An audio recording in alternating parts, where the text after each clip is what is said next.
السلام عليكم ورحمة الله تعالى وبركاته. كنتمنى تكونوا كاملين بخير وعلى خير. قضية اليوم أحداثها دارت في بلد أوروبي واللي هو هولندا. بطلة قصتنا اليوم هي صافيناز. صافيناز من مواليد سنة 1991، خلقات وكبرات في هولندا من أم هولندية وأب مغربي، وهي البنت الوحيدة ما بين 3 ذكور. وبما أنها هي صغيرة العائلة والبنت الوحيدة، فطبعا كانت جد مدللة من طرف والدها، فالكل كان يسعى لإرضاء صافيناز البنت المدللة.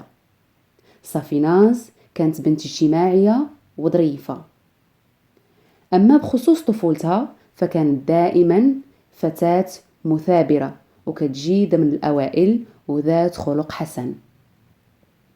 عائلة صافيناز كانت عايشة بخير وفي ظروف عائلية ملائمة، لكن وكمعظم العائلات وقعوا مشاكل وتراكمات اللي خلات الأبوين وللأسف يفكروا في الطلاق. ومن طبيعة الحال الأولاد هما اللي كيكونوا ضحايا. الأب انتقل للعيش بوحده وفي منطقة بعيدة على العائلة. أما بالنسبة للأم واللي اسمها دينا، فبقات مع الأبناء ديالها كونها خدات الحضانة. بعد مرور سنوات وبعد ما وصلت صافيناز لسن المراهقة، وبالضبط سن 14 و 15 سنة، بدات كتبدل وما بقاتش ديك البنت الضحوكة والاجتماعية اللي كانت من قبل، بل بالعكس صافيناز صبحت شخصية غامضة وانطوائية، وبدات كتبعد من عائلتها شوية بشوية، ولات كتعطل في رجوعها للدار من بعد الدوام المدرسي. وطبعا الحجة اللي كتقول الأم ديالها منين كتسولها فين كنتي، كتقول لها أنها خرجات مع البنات صحاباتها. الأم وكباقي الأمهات من طبيعة الحال لاحظت التغيير المفاجئ، وحاولت تتقرب من بنتها لعل وعسى تعرف شنو اللي غير حالها، لكن وللأسف ما توفقاتش. صافيناز ومع مرور الوقت تدهورات تحصيلاتها الدراسية بكثير، فهنا قررت الأم أنها تراقب الابنة ديالها حتى تعرف شنو اللي واقع ليها. وبالفعل الأم وبعد التحريات ديالها والمراقبة ديالها لبنتها اكتشفت أن صافيناز كتعرف شاب ودائما خارجين داخلين مع بعض. هاد الشاب اللي كان سميتو رافي ومن مواليد 1984، وهو عراقي الجنسية. فاش تعرف على صافيناز كان عنده أو كان في عمره 22 سنة، يعني كان كبير عليها ب7 سنين. الأم ما عجبهاش الحال وفتحات صافيناز بالموضوع وحاولت تقنعها أنها تقطع علاقتها بهذا الشاب وتلتفت للدراسة ديالها حسن لها، خصوصا أنها باقية صغيرة وكل الحياة باقية قدامها. ولكن وللأسف صافيناز ما اكترتاتش بنصائح الأم، وبعد ما فشلت الأم في إقناع بنتها قررت تتواصل أخيرا مع الطليق ديالها اللي هو أب صافيناز وتعاود ليه شنو واقع. فالأب استاجب وجاء عندهم باش يتكلم مع بنته وينصحها لعل وعسى تسمع من الأب ديالها. صافيناز وللأسف كان راسها قاصح وما سمعاتش لحتى واحد من عائلتها ولا حتى الأب ولا الإخوان. بالعكس كانت كتقول لهم أنا كنتسنى غير إمتاش نوصل 18 سنة ونمشي نبدا حياتي بوحدي ونبعد من السكن العائلي ونعيش مع السيد اللي كنبغي واللي كنحب. وفعلا في سنة 2010 صافيناز غادرات بيت العائلة ومشات سكنات مع رافي بلا عقد زواج بلا والو، وفي مدينة بعيدة على مدينة عائلتها. ومرة كانت كتصل تسول في العائلة ديالها فقط هاتفيا. مرات الأيام وصافيناز حملات وتزادت عندها بنت، وعلمات العائلة ديالها غير بالهاتف، ورسلات لهم تصاور ديال الطفلة ديالها، ولحد الآن في صافيناز ورافي مازالين بلا زواج. وهذا الشيء كان عادي بالنسبة للعائلة، لأن الأم من طبيعة الحال كانت نصرانية، وفي علاقاتهم فهاد الشيء عندهم عادي وحرية شخصية. فطول مدة المساكنة ديال رافي وصافيناز تزاد عندهم 3 الأبناء، 2 بنات وولد. والعلاقة بين صافيناز وعائلتها تقطعات تماما، فكانت كتواصل غير مع أخ واحد اللي كان قريب ليها واللي سميتو نجيب، ورغم ذلك ما كانتش كتعاود ليه كل شيء على حياتها مع رافي، وكيفاش كان مانع عليها الصديقات والخروج بوحدها. في صافيناز قررت من بعد معاناتها مع رافي انها تبدا تحكي لخوها نجيب على المعامله السيئه ديال رافي، وكيفاش كيعنفها الى وقع بيناتهم غير شي سوء تفاهم بسيط، وكذلك كيفاش كيتحكم فيها وما كيخليهاش تخرج مع صحاباتها. نجيب بقات فيه من طبيعه الحال اختو، وحاول يقنعها انها ترجع تجي وتجيب معها الاولاد ديالها وتسكن معهم في بيت العائله، وترجع عند عائلتها والام ديالها. صافيناز لم تستجب لنصائح العائله ولنصائح الاخ نجيب للمره الثانيه، وبقات مع رافي ولم تغادر. مرت الايام، وفي سنه 2014 صافيناز ورافي غادي يتزاد عندهم الابن الرابع، يعني 2 بنات و2 ولاد. ومن بعد رافي غادي يقرر يتزوج بصافيناز رسميا من بعد ما ولدت له 4 ديال الابناء. وفعلا وبعد مرور 9 سنوات عشرة بيناتهم تزوجوا اخيرا. صافيناز علمات العائله ديالها بالزواج ديالها، ولكن من بعد ما علماتهم انقطعت تماما الاخبار ديالها عن العائله مره اخرى وبصفه نهائيه. وفي العديد من المرات حاولت العائله ديالها الاتصال بها ولكن دون جدوى، فدائما كان هاتف صافيناز مغلق. وبعد مرور عام كامل، وبالضبط في شهر فبراير 2016، كتوصل العائلة باتصال هاتفي من طرف قنصلية العراق مفادها أن بنتهم صافيناز تقتلات من طرف زوجها العراقي وأب أبنائها ال4 بالرصاص الحي، وأنه لا يزال فار من العدالة ومازال لم يتم القبض عليه، وأن جثمان صافيناز تم دفنه في العراق. هنا العائلة تصدمات وتخلطات عليهم مشاعر الصدمة والحزن والارتياب، لأنه آخر حاجة كانوا يتوقعوها هي أن بنتهم تتوفى بهذه الطريقة الشنيعة والبشعة.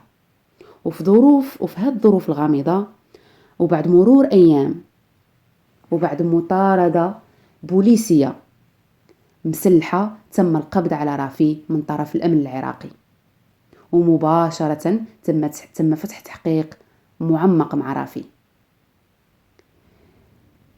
حيث الأبناء ديالو شهدوا فيه بأنه هو اللي قتل الأم ديالهم صافيناز أمام الأعين ديالهم. وزيادة على ذلك عناصر الأمن تأكدوا بأن نوع الرصاص المستعمل في قتل صافيناز هو نفسه اللي كيستعمله رافي، يعني أن التهمة ثابتة في حقه. وهنا سرد لهم رافي كل تفاصيل الواقعة، فكيقول رافي أنه اقترح على صافيناز أنهم يرجعوا للعراق ويعيشوا تما مع وليداتهم، لكن صافيناز ما رحبتش بالفكرة ورفضت تماما أنها ترجع وتستقر في العراق. لكنه في الأخير قنعها أنهم غادي ينزلوا فقط عطلة لمدة 15 يوم باش تتعرف على والديه وتعرف على الإخوة ديالو، وكذلك الوالدين ديالو يشوفوا الأحفاد ديالهم. فبالفعل مشاو للعراق، وبعد انقضاء المدة ديال العطلة المتفق عليها، رافي رفض العودة إلى هولندا. فلما طالباتو صافيناز بأنهم يرجعوا هو ووليداتهم ويرجعوا بحالهم لهولندا، فقابلها بالرفض وقال لها أنا ما راجعش، أنا غادي نبقى هنا في بلادي. فطلبته بجوازات السفر ديالها وديال الأبناء ديالها، فرفض، وكان خبا جوازات السفر كاملين. فاضطرت صافيناز للبقاء ولمدة سنة في العراق. وفي هذيك نفس السنة اللي كانت عائلتها كتحاول تتواصل معها، لكن كيف ما سبق لي وذكرت أن الهاتف ديال صافيناز كان دائما مغلق. صافيناز بقات في العراق بدون الرغبة ديالها، وعاشت كمحتجزة في المشاكل والتعنيف، حتى جا واحد النهار اللي غادية تنفجر فيه صافيناز، وغادية تهدد الزوج ديالها بأنه إذا ما عطاهاش جوازات السفر ديالها وديال الأبناء ديالها فغادية تمشي للقنصلية الهولندية بالعراق وغادية تحكي لهم كل شيء. وهذا كان هو نفس النهار اللي وقعت فيه الجريمة، نهار 15 جوج في شهر جوج 2016.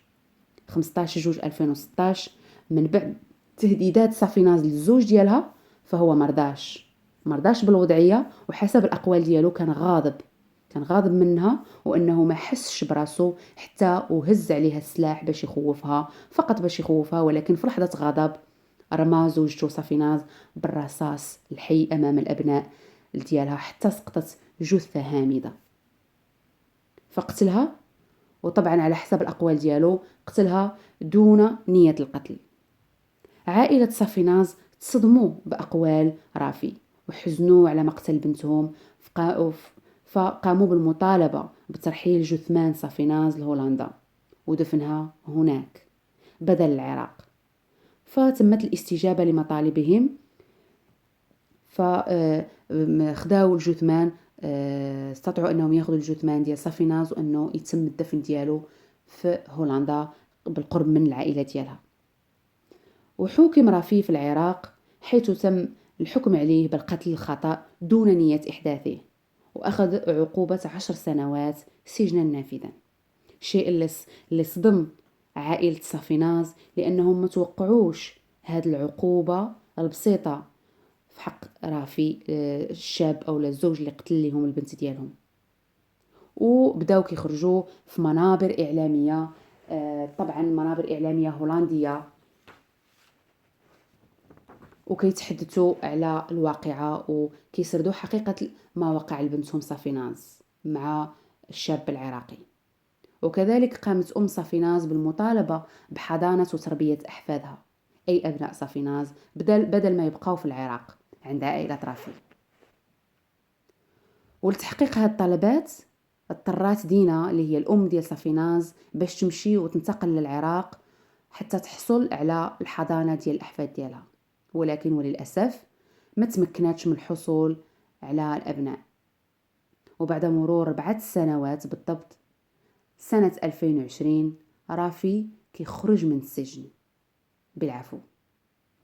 والصدمة الكبيرة أنه كياخد حضانة الأولاد، الشيء اللي ما تقبلاتوش دينا ولا إخوة دينا، وخرجوا مرة أخرى في منابر إعلامية لكن دون جدوى.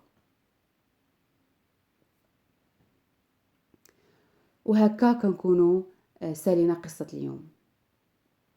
فكنتمنى أنه من قصة اليوم أن المراهقين يردوا بالهم ويكونوا حذرين، لأن من طبيعة الحال هاد القصص اللي كنسردوا في القناة، لأنها قصص وقضايا للعبرة وليست للفرجة. فكنتمنى أننا نخرجوا بعبرة من قصة اليوم، وخصوصا الشريحة أو شريحة المراهقين من مجتمعاتنا. كنبغي أنهم يكونوا حذرين كل الحذر، لأن بعض المرات قرارات ديالنا الخاطئة كتقدر تكون نتائجها جد وخيمة. وكيف ما شفتوا معايا في قصة اليوم، أن صافيناز، المراهقة صافيناز، فقدت حياتها للأبد، فقدت حياتها بسبب تهورات وبسبب اندفاعات المراهقة، ومن طبيعة الحال قرارات كانت في غير محلها. لذلك فمن اللازم علينا أننا نسمع من طبيعة الحال لوالدينا، اللي هما كتكون عندهم تجارب علينا وعندهم كذلك بعد نظر، لانهم كيكونوا عارفين وكيكونوا عندهم ديجا تجارب كبيره في الحياه، وعارفين شنو اللي مزيان لينا وشنو اللي خايب لينا. فمن فضلكم كنتمنى ان نستافدوا من قصة اليوم، واننا ما نخليوش يعني العواطف ديالنا والاحاسيس والعاطفة هي اللي تقودنا وراء القرارات. فلازم اننا نستشروا مع الاباء ديالنا ونسمعوا منهم ونسمعوا النصائح ديالهم ونسمعوا من الاخوه ديالنا الا كانوا كبر منا. فهاد الشيء ما غادي يكون وما غادي غير ينفعنا، وغادي غير يعني ينفعنا في حياتنا وفي قراراتنا المستقبلية، وكذلك خصوصا في الدراسة ديالنا. فكنبغي نقول لكم شكرا على المتابعة، شكرا على الإنصات، وإن شاء الله كنضرب لكم موعد في فيديو وفي قصة جديدة بحول الله. والسلام عليكم ورحمة